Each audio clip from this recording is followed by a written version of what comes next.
Sekarang kita dengarkan tausiahnya Pak Ustadz Abdul Somad. Assalamualaikum Ustadz. Waalaikumsalam warahmatullahi wabarakatuh, Pak Karni.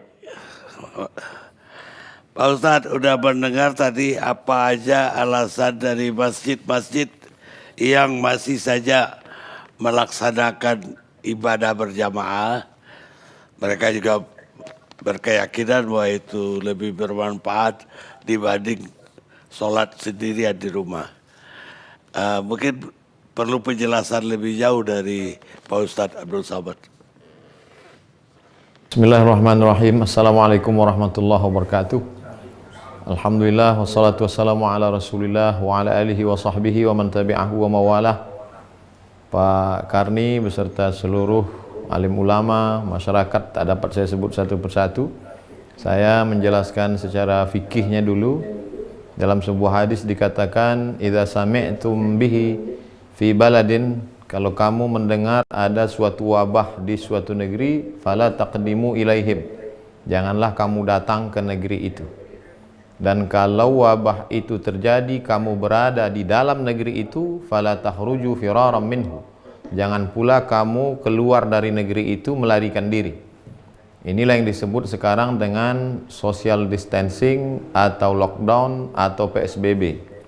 Jadi perlu kita pahami bahwa zaman dulu itu, seperti kota Al-Madinah Al-Munawwarah zaman dulu, itu ada tembok di sekelilingnya.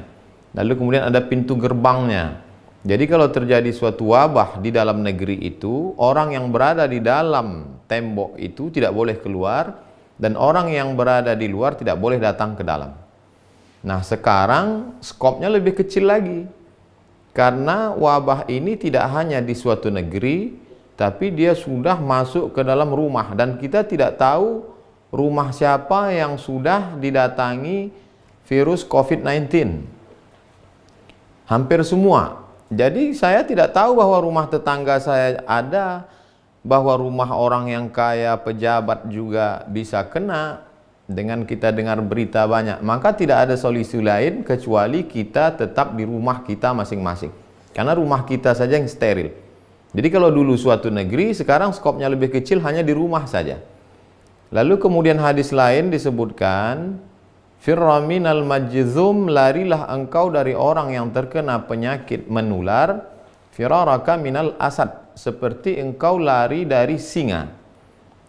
Jadi sebetulnya secara fikih simple saja, aturan yang sudah diajarkan oleh Nabi Muhammad SAW 14 abad lalu itu simple, sederhana, dan itu dilaksanakan. Di Maroko, saya masih kontak ke adik kelas saya di sana, saya tanya, ada kalian sholat berjamaah Jumat? Jumat tidak ada. Sholat fardu tidak ada, tutup semua.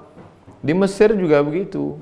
Oleh sebab itu, masjid tempat saya ketua masjid, maka saya sampaikan kepada jamaah, masjid tutup, kita sholat di rumah.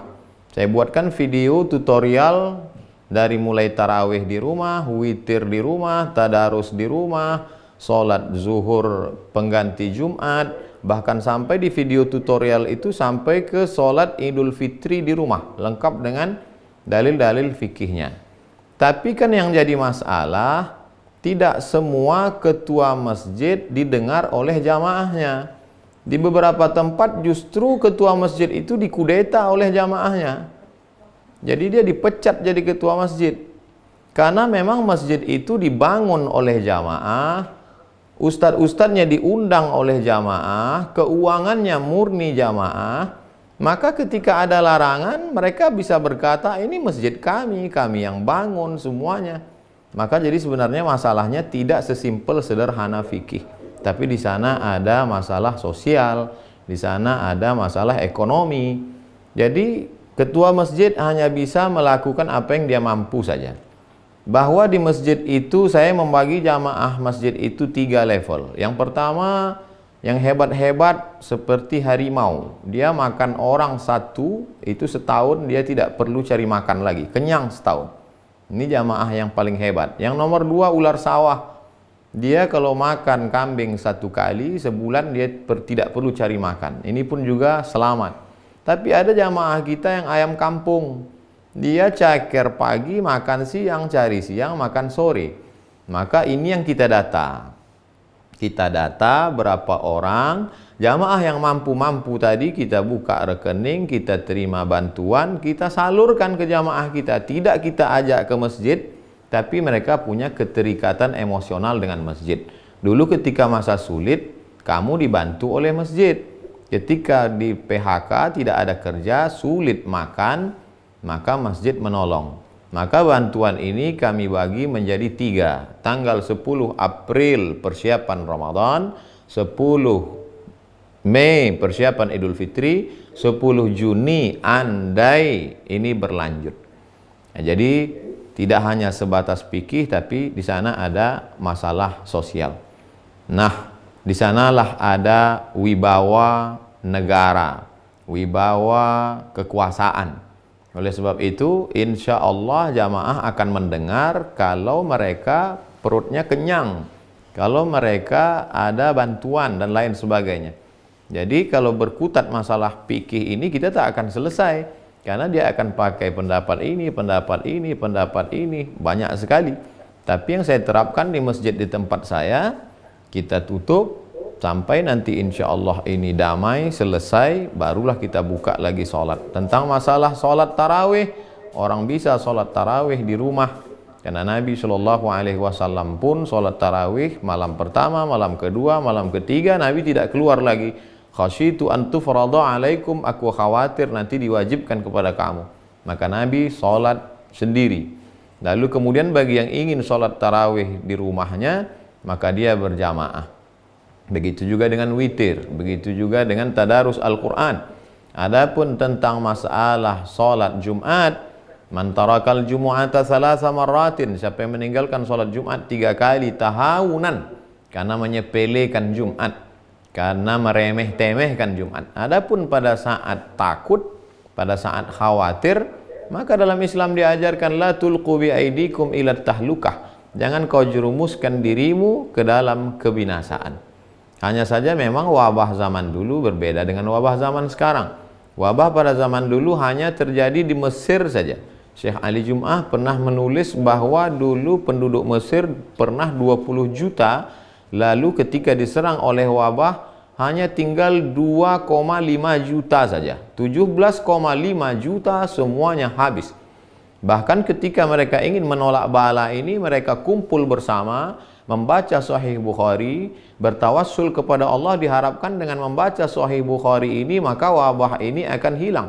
Justru dengan berkumpul ramai itu wabah makin menyebar. Maka dikomentari oleh Al-Hafiz Ibnu Hajar Al-Asqalani, perkumpulan mereka membaca Sahih Bukhari untuk mengusir wabah itu tidak sesuai dengan sunnah Rasulullah SAW. Karena sunnah ketika terjadinya wabah adalah menjauhkan diri dari wabah, seperti menjauhkan diri dari singa, menjauhkan diri dari wabah, menetap di suatu tempat yang tidak ada wabah, menetap di suatu tempat. Kalau zaman dulu modelnya satu kampung satu tempat, tapi untuk saat ini karena semua di dunia ini terkena dan kita tidak tahu tempat mana saja yang kena, mana yang tidak, kecuali andai nanti ada suatu alat detektor canggih, cukup pakai layar saja, sehingga ketika layar itu dipakai, dipasang di depan pintu, langsung ketahuan ini ada virusnya, ini tidak. Yang tak ada virus masuk masjid, yang ada virus masuk rumah sakit, yang tak ada virus masuk masjid. Itu baru bisa. Tapi untuk hari ini kita tidak tahu siapa yang ada virus, siapa yang tidak. Oleh sebab itu ini masalahnya tidak sesimpel fikih tapi kompleks. Ada juga kemarahan masyarakat, mengapa masjid tidak boleh tapi kenapa mal dibuka? Mengapa masjid tidak boleh, tapi kenapa mereka dapat berita airport tetap masuk? Jadi kemarahan masyarakat itu lalu dibalaskan mereka, akhirnya mereka ke masjid. Sebenarnya saya melihat masalah ini terkait dengan banyak hal, Pak Karni. Demikian yang dapat saya sampaikan. Wallahu a'lam bishawab.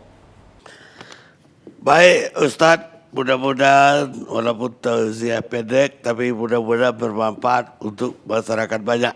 Amin ya rabbal alamin. Baik yang sekarang masih melaksanakan sholat berjamaah, baik Jumat, taraweh, ataupun nanti sholat id, maupun yang sudah tidak melaksanakan Mudah-mudahan dapat manfaat dari tausiah. Terima kasih Jazakumullah. Makasih Pak. Pak Ustadz sudah bergabung bersama kami.